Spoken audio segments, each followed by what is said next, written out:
Welcome to film predictor అండి. ఈ వారం మూవీ వచ్చేసి మనకి కాంతా టీజర్ అయితే రావడం అయితే జరిగింది. ఇందులో హీరో వచ్చేసి మన దుల్కర్ సల్మాన్ గారు అనమాట. అండ్ ఇందులో వీళ్ళలో వచ్చేసి మీ అందరూ తెలిసింది మన సముద్రకన్య గారు అనమాట. అదే భయ్య రఘువన్ బీటెక్లో నానికని క్యారెక్టర్ తనది అనమాట. అండ్ డైరెక్టర్ గురించి చూసుకుంటే అతను పాత డైరెక్టర్. అండ్ మెయిన్ వచ్చేసి ఈ మూవీ ప్రొడ్యూసర్ మన రానా గారు అనమాట. రానా గారు ప్రొడ్యూసర్ చేశారంటే మినిమం సినిమాలో హైప్ ఉంటుంది. అండ్ ఎంటైర్ టీజర్ చూసిన తర్వాత నా ఒపీనియన్ ఏంటంటే ఓకేష్ భయ్య నచ్చేసింది అనమాట. అండ్ మెయిన్ వచ్చేసి మన డీక్యూ నుంచి ఇలాంటి మూవీసే ఎక్స్పెక్ట్ చేస్తాం. అండ్ హీరోయిన్ వచ్చేసి భాగ్యశ్రీ అనమాట. ఇప్పుడు ఏ మూవీలో చూసినా ఆ అమ్మాయి కనబడుతుంది. అండ్ మెయిన్ వచ్చేసి ట్రేజర్లోనే మనకి ఎక్కువ వీళ్ళిద్దరి మధ్య కలిసిన పార్ట్స్ కానీ మన సముద్రకన్య దగ్గర నుంచి మన డీక్యూ నుంచి ఎక్కువ మనకి గొడవలు అవుతూ ఉంటాయి. అండ్ మెయిన్ వచ్చేసి ఇది ఒక మనకి బయోపిక్ సినిమా అనుకుంటున్నాను నేను. ఇది వచ్చేసి మనకైతే 90s వింటేజ్ అయితే తీసుకొచ్చారు.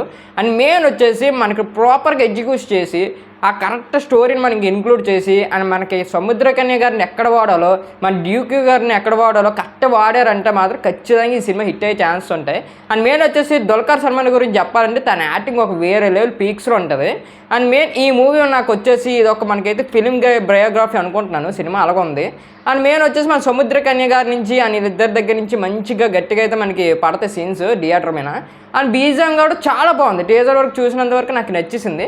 అండ్ సినిమాలో మెయిన్ వచ్చేసి ఆ ప్లాట్ అనేది మన పాతకాలం ప్లాటే సినిమా అంతా. అక్కడ వచ్చేసి హీరోయిన్ కూడా కరెక్ట్గా మన సిచ్యువేషన్ నీట్గా ఆడుకొని బాగా పెట్టారంటే మాత్రం ఖచ్చితంగా సినిమా అక్కడికి వెళ్ళిపోతుంది. అండ్ మనకైతే దుల్కర్ సల్మాన్ నుంచి చాలా సినిమాస్ అయితే ఉన్నాయి ఈ సంవత్సరంలో. అండ్ ఈ మూవీ కూడా మన సెప్టెంబర్ని అయితే పెట్టుకున్నారు. 12th అయితే రిలీజ్ చేయడం అయితే జరుగుతుంది. అండ్ ఖచ్చితంగా ఇది ఓజీకి పోటీ అనేసి నేను అనుకోవట్లేదు. ఎందుకంటే మన ఓజీ అయితే సపరేట్, అది పవన్ కళ్యాణ్ గారిది మనకి ఫ్యాన్ బేస్ సపరేట్. మరి ఆ టైంలోనే మరి ఈ సినిమా కూడా దించుతున్నారు. మరి చూడాలి ఎలా ఉంటుందో. ఇది మనకు వచ్చేసి 3 లాంగ్వేజెస్ అయితే రిలీజ్ చేయడం అయితే జరుగుతుంది. ఒకటి మలయాళం, ఒకటి తెలుగు, ఒకటి తమిళ్ అనమాట. అండ్ హిందీ గట్టా మరి రిలీజ్ చేయట్లేదు. ఎందుకు మరి అది మనకు కూడా తెలియదు. బట్ రిలీజ్ చేస్తామన్నారు. బట్ ఇప్పుడైతే మనకైతే రిలీజ్లో కనబడట్లేదు అది వచ్చేసి. అండ్ మెయిన్ వచ్చేసి వీళ్ళిద్దరు క్యారెక్టర్ ట్రేజర్లో అయితే మనకి బాగా మేజర్ హైలైట్ చేయడం అయితే జరిగింది. అండ్ మనకి దుల్కర్ సల్మాన్ గారు డైలాగ్స్ అయితే ఇందులో కొన్ని చాలా వరకు వినసొంపుగా ఉన్నాయి. అంటే బాగానే అనిపించాయి అనమాట. తన పాత ప్రీవియస్ మూవీస్ చూసుకుంటే అన్నీ ఇలాంటి టెంప్లెట్లోనే ఉంటాయి. మనకి ఎప్పుడో పురాణాలు అన్నీ తీసుకొచ్చి తన సినిమాలు అయితే పెడుతుంటారు.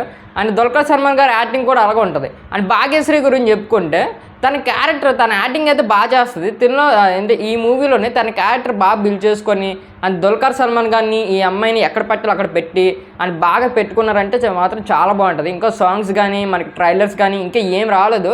జస్ట్ టీజర్ వరకు దింపారు. నాకైతే టీజర్ అయితే బాగానే నచ్చింది. ఇంకా యూట్యూబ్లో అయితే అవైలబుల్గా ఉంది. ఎవరైతే చూడలేదో వెళ్ళి చూసేయండి. ఇంకా ఎవరైనా సబ్స్క్రైబ్ చేయలేదో సబ్స్క్రైబ్ చేసి బెల్ ఐకాన్ మాత్రం ఆన్లో పెట్టుకుని మా ఫర్దర్ మిస్ అవ్వకుండా చూడొచ్చు. అలా లైక్ కూడా కొట్టండి.